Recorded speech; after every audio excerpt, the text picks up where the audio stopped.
अस्सलाम वालेकुम संगत, क्या हाल है? तबीयत या ठीक है? मैं मोहम्मद अख्तर ते तुसा दे पीवे अख्तर व्लॉग। ते दोस्तों मैं सब दोस्तें दा तहे दिल नाल शुक्रिया अदा करना जो साडे नाल सपोर्ट कीती पीवे। बहुत ही मेहरबानी है तमाम दोस्तें दी ते खास तौर ते बिलावल भाई दी। ते दोस्तों उन्हें दी फरमाइश भी है भी अख्तर भाई साकू जड़ा ना एक सॉन्ग सुनाओ ते आज वो सॉन्ग सुनवे दे पीछे उन्हें दा चैनल दा नाम है बिलावल बनीगाला विलेज। ये लाजमी तुसा भी सपोर्ट करनी है, वो चैनल उन्हें दा सर्च करने ते लाइक सब्सक्राइब अच्छे अच्छे कमेंट उन्हें को लाजमी देवने। माशाल्लाह बहुत ढिग सारी सारे नालों सपोर्ट की पेन अपना इस्लामाबाद बैठे। हाँ इस्लामाबाद बैठे देते भी दोस्तों दो चार बंदे का इो फायदा होंगे अगर एक भुलड़ पैवे तो ब्याह दसा रहे अपना इस्लामाबाद बैठे बहुत सारी सारे नाल सपोर्ट की पेन। ते बिलावल भाई असा गजल सुनवे पे हैं तुसा तवज्जो नाल ही सुनने। एक चांदनी रात दा किस्सा है,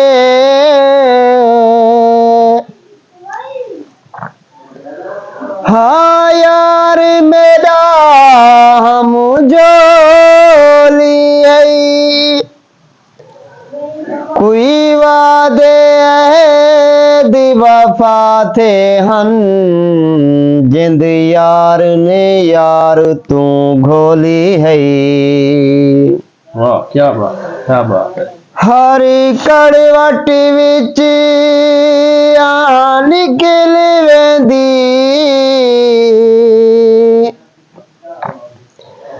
ते तू चिड़िया बोली बोली है,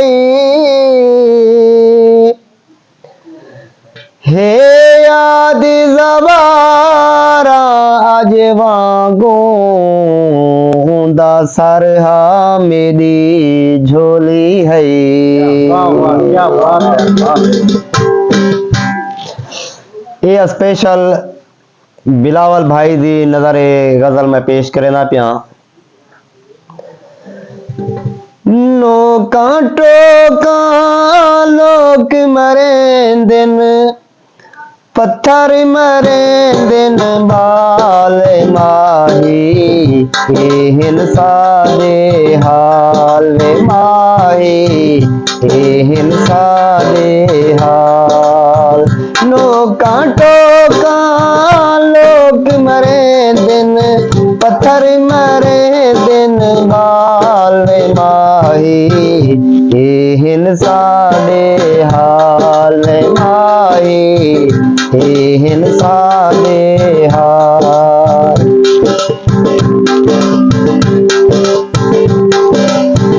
तो हमें ता लोग असादी गाल सुनन को सिकदा,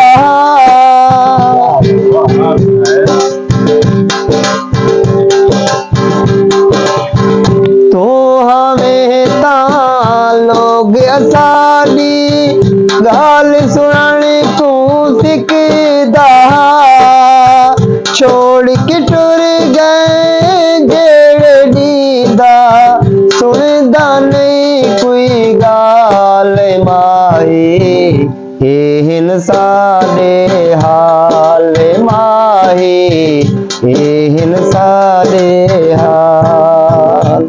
वाह वाह कर भाई वाह जबरदस्त।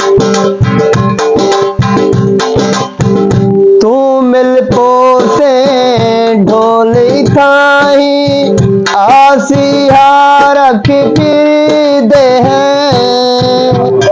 वाह वाह क्या बात है। तू मिल पोसे ढोल खाही आसिया रख फिर दे हैं। तन दे कपड़े लीरा दीगन धूड़ो धूड़न वाल माही हिंसा दे हाल माही हिंसा दे हाल।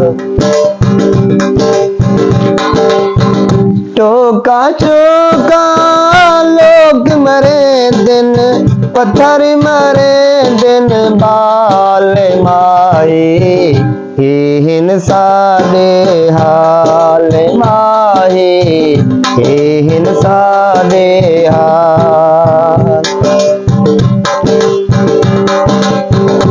अख रोवे दीदार दी खातिर कन सिकदन आवाज कीते अख रोवे दीदार दी खातिर कन सिकदन आवाज कीते नाज चीवे रोंदे थपदे निभदे पहन साल माए एहन सादे हाल माए एहन सादे हाल टोका चोका लोग मरे दिन पत्थर मरे दिन बाल वे माए एहन सादे हाल माही एहन सादे हाल एहन सादे हाल